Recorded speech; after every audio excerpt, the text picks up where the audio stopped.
Opa, meus cumprimentos a todos, aqui estou eu para gravar o 23º capítulo do livro Vidas Vazias, psicografia do Divaldo Pereira Franco, pelo espírito Joana de Ângeles. Esse capítulo tem como título Críticas, e esse é um tema bastante importante no momento atual, quer dizer, para todos nós, o tempo todo, porque nós nos arvoramos a criticar tudo e todos. E muitas vezes de uma forma muito cruel, muito irresponsável. E fui ver o que quer dizer crítica. No dicionário quer dizer uma análise detalhada de algo, alguma coisa, qualquer coisa, um fato, uma pessoa, uma obra de arte, qualquer coisa. Mas a Joana, no livro, ela vai um pouco além e dizer que além da crítica ter que ser uma análise detalhada, tem que ser uma análise neutra. E aí ela pode ser, então, de um escrito, de um livro, de um texto, de um artigo, né, de um fato, alguma ocorrência, de um comportamento. Então, nós podemos criticar algo, quer dizer, qualquer coisa. Agora, a Joana diz que quando nós vamos criticar, nós devemos ter o cuidado de contribuir em favor do aperfeiçoamento daquilo que se encontra sob a nossa observação. Então, eu vou criticar alguma coisa, eu preciso ter cuidado. Cuidado com o quê? Porque eu não posso criticar por criticar. Eu tenho que visar tem que ser a favor daquilo que eu vou criticar e não contra aquilo. E durante o texto todo ela vai frisar justamente que a crítica ela deve visar o aprimoramento, o aperfeiçoamento, o desenvolvimento daquilo ou daquela pessoa que está sob a nossa observação. E ela continua dizendo: ele é valioso contributo para a qualificação e o aprimoramento de toda e qualquer obra, colocada sob a ótica dos estudos sérios. Então, se eu não tenho essa perspectiva, esse cuidado, essa responsabilidade, o meu estudo sobre aquele fato não é sério. É o que a Joana está falando. E ela vai no texto e dali a pouco ela diz assim: muitos problemas dos relacionamentos humanos resultam das críticas perversas e desqualificadoras. Então nós podemos trazer isso para o nosso cotidiano, até dentro do próprio seio familiar. Quantas vezes as pessoas dentro da família, elas se acusam, elas usam palavras chulas, elas denigrem a imagem do outro. E podem observar, toda vez que nós lançamos mão de rótulos, é porque o nosso argumento está fraco. Porque quando nós temos um argumento para chegar para a pessoa e dizer: olha, fulano, eu estou percebendo isso, isso e aquilo, no que você produziu, no seu comportamento, eu não preciso ofender. Mas se eu parto, como se diz, entre aspas, né? Se eu parto para a ignorância, ali está um problema que é mais meu do que do outro.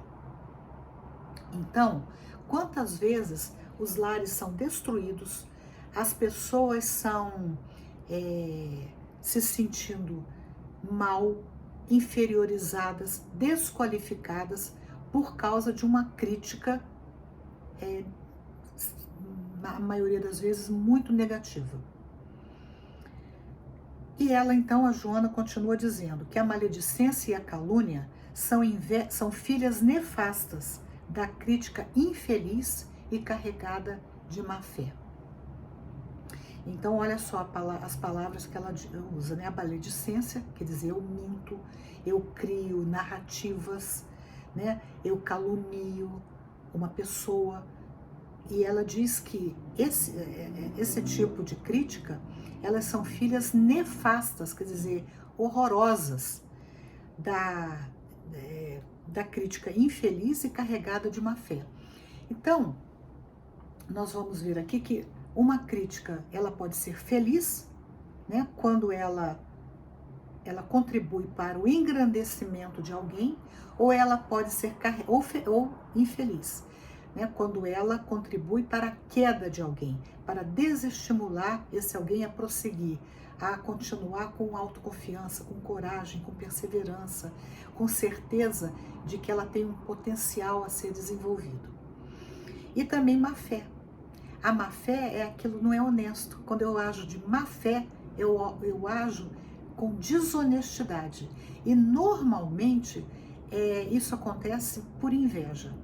Eu vejo uma pessoa, eu não aceito o sucesso daquela pessoa, eu não aceito a vitória daquela pessoa, eu não aceito o reconhecimento público ou mesmo que seja no âmbito familiar, e aí eu quero destruir aquela pessoa. Então eu ajo por má fé.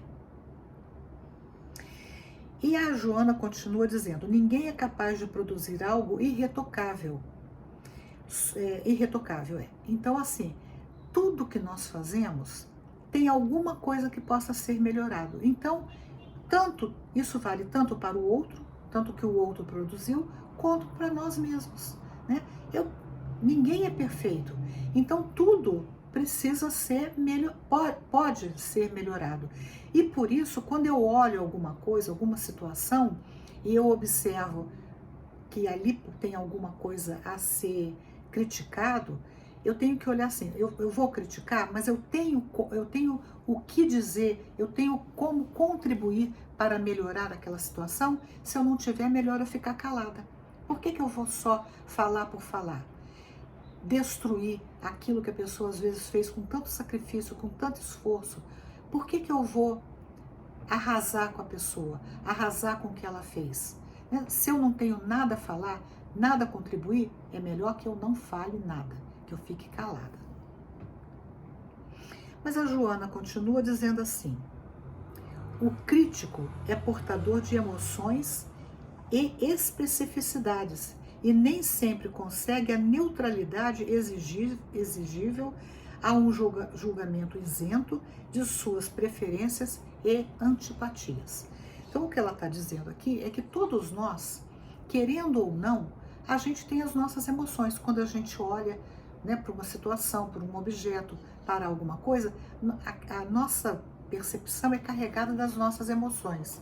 Então, porque somos cientes disso, é que a gente precisa, e vamos emitir uma crítica, parar e pensar: o que está me movendo? Quais os sentimentos que estão dentro de mim para eu pensar o que eu estou pensando, para eu sentir o que eu estou sentindo? E então nós temos as nossas especificidades, porque cada um é cada um.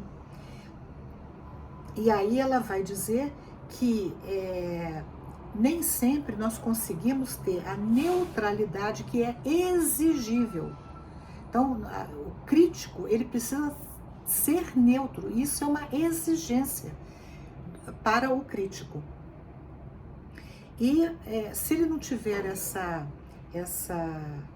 isenção, essa neutralidade, ele não vai emitir um julgamento isento, sem as suas preferências e antipatias. Então, às vezes a gente julga uma situação não pela situação, mas porque eu não gosto daquela pessoa, eu detesto aquela cor, aquele objeto. Aí é o meu sentimento que vai estar à frente. E aí ela termina essa parte do texto dizendo: a crítica bem direcionada contribui largamente em favor da harmonia e do equilíbrio que deve vigorar no grupo social. Então, quando eu faço uma boa crítica, ou seja, uma crítica que aponta os prós e os contras, o negativo e o positivo, aquilo contribui para o engrandecimento do grupo social e da pessoa, porque a pessoa, quando ela recebe uma crítica, mesmo que inicialmente ela fique chocada, ela não gosta daquela crítica, mas dali a pouco ela para, ela pensa, né? A gente também tem que dar o tempo ao tempo para a pessoa elaborar a crítica que a gente fez, e a gente, então, se a gente percebe que é uma pessoa muito resistente, nós temos que ter um cuidado redobrado ao abordar aquela pessoa. Não é fácil, né? Não é fácil, mas é importante, né? Porque também, se a gente se omite, nós nos tornamos responsáveis por eventuais erros, né, que aquela pessoa acaba realizando ao longo da sua vida. Mormente quando se trata de pessoas da nossa família, as nossas crianças. Nós precisamos ter essa coragem de falar: filho, ó, você não está certo, não. Agora, não está certo não é porque eu não gosto, não está certo por causa disso, daquilo. E aí, como que você pode fazer para melhorar? Em que você pode contar comigo para você melhorar? E assim por diante. Mas a Joana, chega lá numa altura do texto que ela vai ser muito incisiva no cuidado que nós devemos ter ao fazermos uma crítica. Ela diz assim, ó: tem cuidado com as tuas críticas a respeito do teu próximo. E aqui ela está se referindo às pessoas.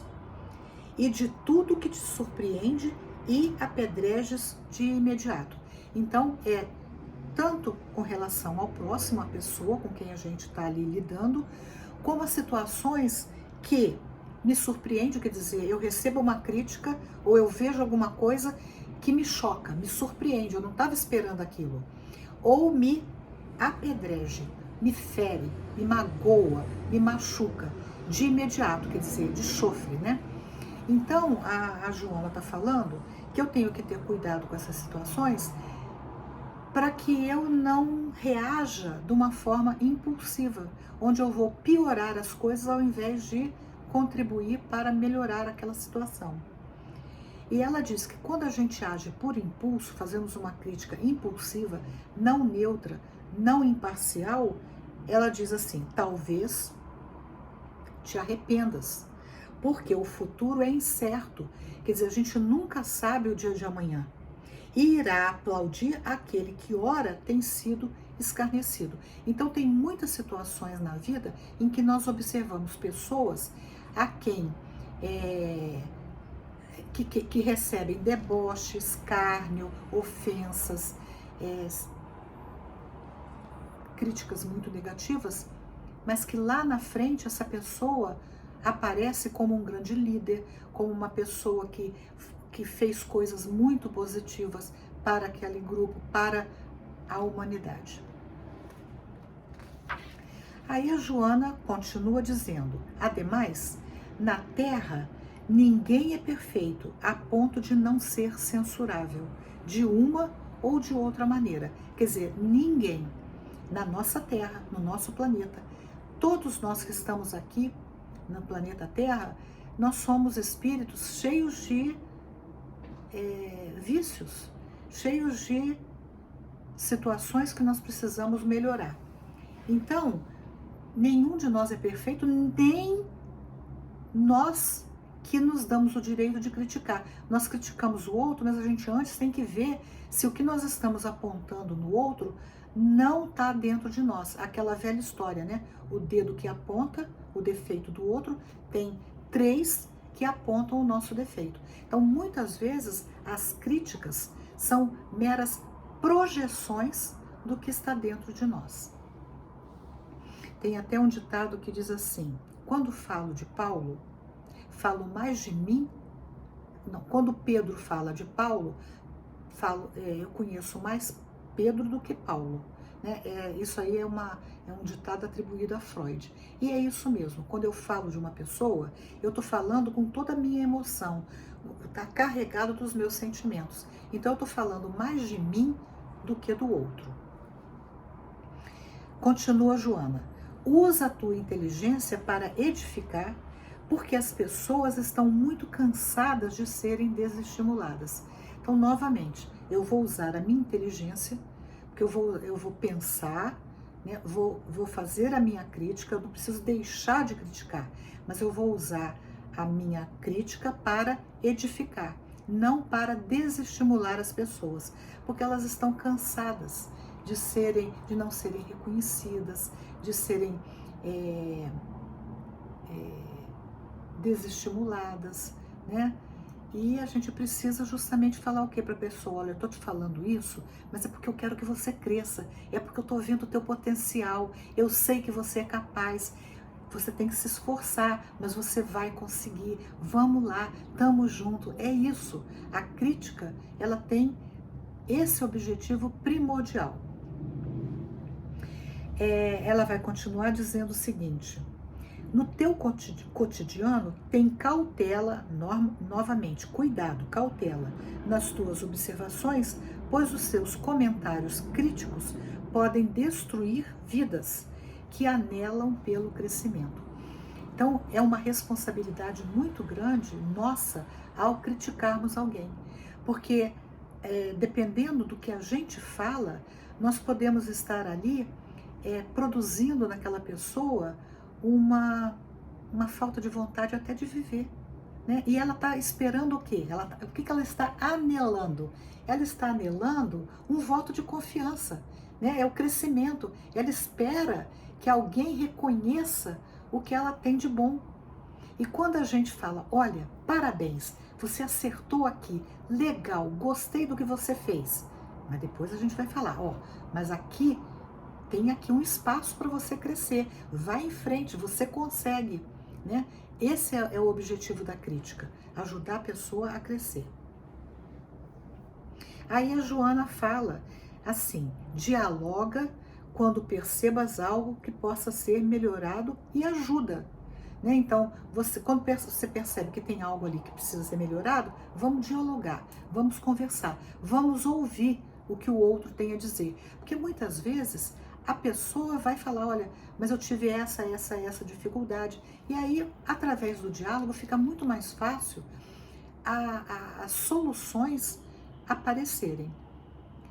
E aí, assim, não é só dialogar, é ajudar também.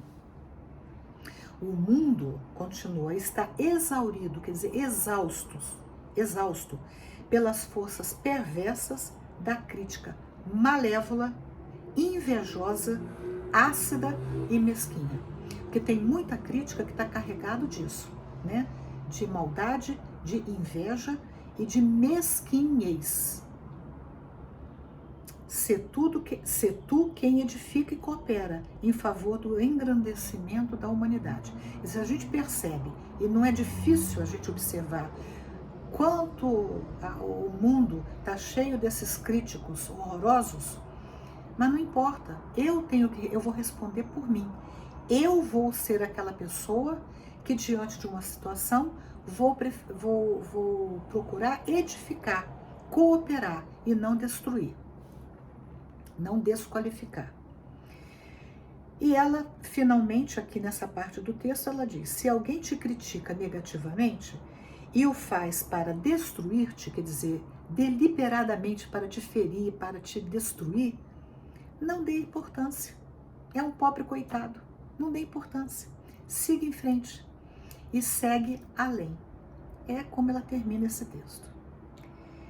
Aí ela vai ainda citar Jesus, né, que ela diz assim, que criticado perversamente pelos fariseus e demais presunçosos, quer dizer, pessoas que se achavam melhor do que eram, que o conheceram, Jesus permaneceu inalterado no seu ministério. Ele tinha uma tarefa e ele cumpriu essa tarefa.